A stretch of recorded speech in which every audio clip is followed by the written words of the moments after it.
do power analyses in G-Power for repeated measures designs and some of those little idiosyncrasies of the program that are kind of hidden. So in part one, I'm going to be talking about the issue of effect size, specifically talking about the effect size G-Power thinks you have and the effect size you actually have.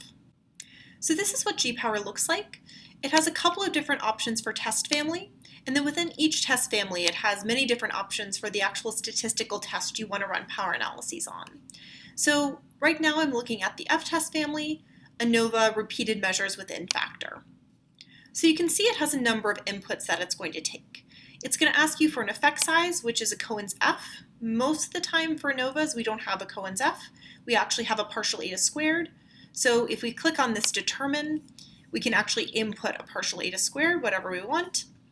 We have to tell it the alpha level, the power we want to achieve, the number of groups our design has, the number of measures our design has, and then it asks for the correlation among repeated factors and the correction for non-sphericity. So that's a lot of different inputs, but the main one I'm going to be talking about is this partial eta squared input.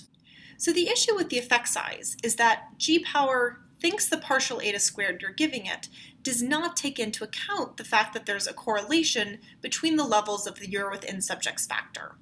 G-Power is expecting a partial eta squared that actually wouldn't be any different whether a particular study was within subjects or between subjects.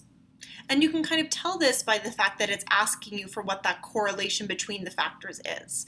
It doesn't think the effect size is taking that into account, so it needs to know what it is so it can take that into account when it's doing the power calculation. The issue is that a lot of times the partial eta squared we have actually does already include the information about that correlation in the effect size itself. So some of you may be familiar with a particular formula for calculating partial eta squared. And this is the sum of squares of the effect divided by the sum of squares from the effect plus the sum of squares for the error. So because this formula uses the sums of squares from the F-test, any partial eta squared that's calculated using this formula is already going to take into account the correlation among the levels of a within subjects factor. And so because of that, if you use a partial eta squared that's calculated using this formula, you're not going to be giving G-Power the input that it thinks it's getting. So obviously, if you calculate your partial eta squared by hand, you'll know whether you're using this formula or not. Different statistical programs calculate partial eta squared differently. Some use this formula, some don't. For example, SPSS does calculate the partial eta squared based on the sums of squares from the F-test.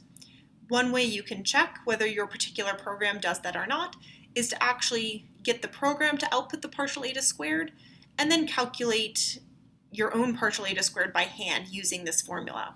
And if the numbers match up, then you know that the partial eta squared in your particular program does take into account the correlation because it uses this formula. So how can we actually tell that the input G-Power thinks it's getting is different from the input we're actually giving it? So one way we can actually check this is to look at a two-cell within subjects design. We can either run that using a t-test or using an f-test. Now, because the design is exactly the same and the mean, standard deviation, and correlation should be the same, we should get out the same sample size requirements whether we run it as an f-test or as a t-test. And so we can actually check whether we get that in G-Power if we just use the default settings. So what I'm going to do is run the power calculation in G-Power with the f-test and the t-test using effect sizes that are analogous to one another. So for the partial eta squared, I'm going to have 0.199. I'm going to calculate that and transfer it over. And then the correlation between the two levels of my factor is 0.369, and I have two measurements. So if I calculate this, G-Power is telling me I would need 19 samples. So if I now go to the t-test, so t-test match pairs because it's a within subjects t-test, and I put in the analogous Cohen's d, which is 0.486, I should get that 19 again. What I actually get is 57. And so that's telling me that something's up, something's weird.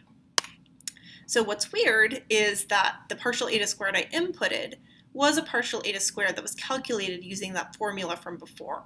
So it's a partial eta squared that G-Power is not expecting. So if I go back to the f-test, there's this option button way down here. And if I click on this, I get 4 options for how my effect size was calculated. So if the partial eta squared I'm giving g-power takes into account the correlation already, if it's calculated based on that sum of squared effect divided by sum of square effect plus sum of squared error formula, I want to choose this as an SPSS option. Whether I'm using SPSS or not, this is just a way to tell the program that the partial eta squared I'm giving you takes into account that correlation already. So if I say OK here, you'll notice a couple things. One is that my effect size is now an f of u, and the input for that correlation has gone away because the correlation is already wrapped into my partial eta squared. So if I calculate the effect size again, transfer it over, rerun the power calculation, I'm now getting 56 samples, which is just 1 away from that 57 that the t-test was telling me. And so what this illustrates is that the solution is to use the as an SPSS option in g-power if the partial eta squared you're using is calculated based off those sums of squares from the ANOVA table. So in part 2, I'm going to talk about higher order designs. So specifically designs where you have multiple crossed within subjects factors. G-power actually assumes you have one within subjects factor, which is not entirely clear from the inputs. So we're going to talk a little bit about how you can tell that, and then what you can do if you do have a cross within subjects design to still use g-power to do some power calculations.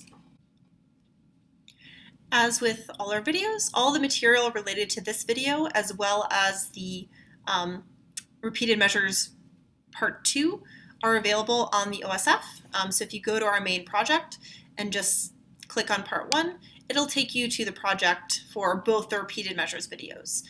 So that's where you can find any of the R code that I'm going to use in part 2, as well as the slides for parts 1 and 2. So hopefully this has been helpful. As always, please feel free to comment on the videos, comment on the OSF page, or email us with any questions, comments, ideas for other videos you would find particularly helpful. We love hearing back from users. You can either email us at stats-consulting@cos.io or contact@cos.io. Thanks.